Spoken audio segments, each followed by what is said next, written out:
Okay, my name's Susan Sisk, Susansisk. And Susan, why are you here today? Why is this important to you? I really want to make a lifestyle change, or I've actually had a lifestyle change, and I want to try to motivate people and hopefully have them make a lifestyle change and inspire people to be more healthy conscious and make better choices on their health decisions as well as exercise decisions. So how did you get started on your journey to better health? What was the catalyst for this change? Well, I really looked in the mirror and never really thought myself of being overweight and unhealthy. I just really tried to block that out, something I never wanted to really look at. And all of a sudden, Amanda, my boss, actually sort of helped me. She knew I really wanted to change. I knew I wanted to lose weight, as well as feel better about myself. I was very self-conscious, not confident, and I wanted to make a different change in my life. And when I started Weight Watchers in 2007 in January, Amanda, my boss, sort of helped me and held me accountable.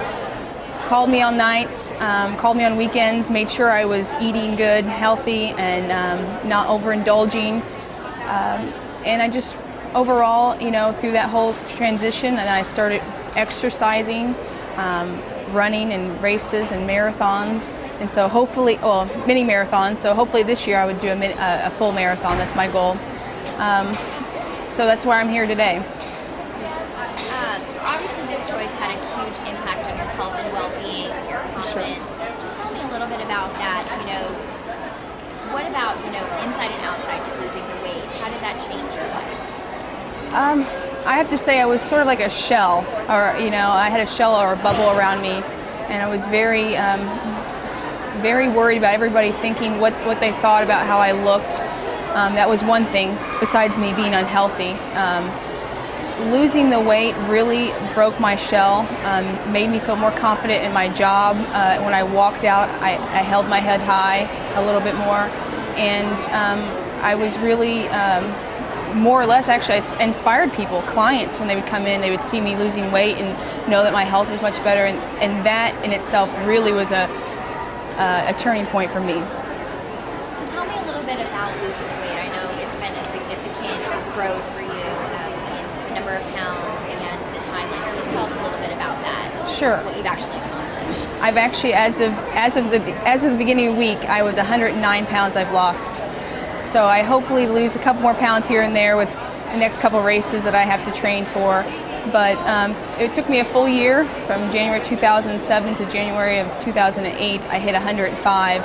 So this last year or so, I've lost another couple pounds, but I'm right where I want to be, and just continue to eat healthy, exercise continuously, make sure that's a part of my life, and really I just want to have a well-rounded life, healthy, live long overall. And what kind of a support system did you have going through that? Sure.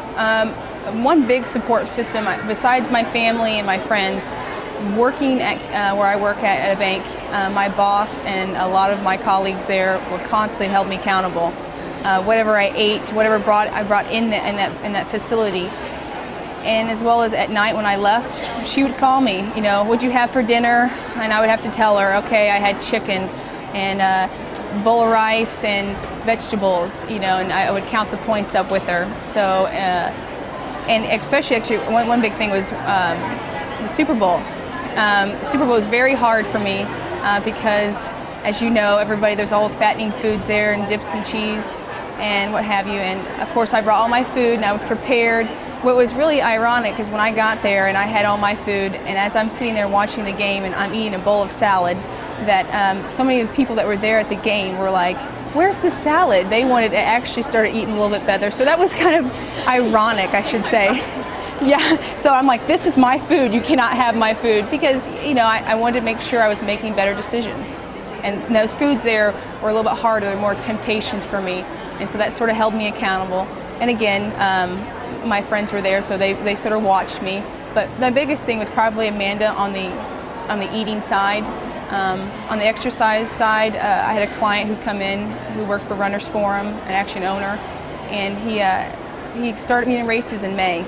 So at that time I had lost about 50 pounds, and so he started me in a 5K race, which is about 2.5 miles, which is to me it didn't seem as much, but when I started running, I was like, good Lord, it's a pretty far distance to run continuously. So after that, then he got me in my first mini marathon. My mom helped me as well, continuous run. And after that, Amanda really didn't have to sort of hold my hand as much, but right there at the beginning, I definitely needed somebody. So how do you avoid those temptations, and what keeps you motivated? I think I've learned I can have a little, as long as I don't have a lot. So I just sliver a little away if I want a piece of chocolate. Instead of having a whole piece of cake, I have a half a slice of piece of cake, so I don't really need it. That sort of helps me make sure that I can still indulge and have what I want, but yet I know that there are times where I have to say I've had enough, or I make choices as in, okay, if I'm going to go out with my friends and want to enjoy a nice dinner and evening of drinks, and I'm not going to have dinner and evening drinks the rest of the week. I'm going to eat at home and eat healthy and conscious and exercise as well. So I try to balance those two, as well as running in races. Sign up for the mini marathon. That sort of makes me headed on track, so I know if I want to survive the race, I've got to continue to run throughout. Other women that were maybe like you in 2006 and 2007 who look at you now and say, I can never. I say it's very. If anything, it's kind of ironic when you say that, because I would always look on a TV show and you see these women that were very thin, and I would think, there's no way I can't get there. That story's not real. They've always been thin. So for me, I would say, I'm here, and I can prove a point that it can be done. You don't have to. It's not a magic pill. It's not something that you have to have surgery for. It can really, as long as you continue to make conscious, good choices on your food and eating and as exercising, you can really change the way you live and live a better, healthy life. Our hearts, our choice. I choose to lead by example, and hopefully that I might inspire somebody one day, just one person, to think one thought for that first day, to say, you know what, I'm going to actually make a better decision and not have something that's not fattening, I should say, or make a decision to go out into a walk instead of take the car to the grocery store or around the block. I'm Susan, and I go red for American Heart Association. I hope to someday motivate people and inspire a person to make a lifestyle change.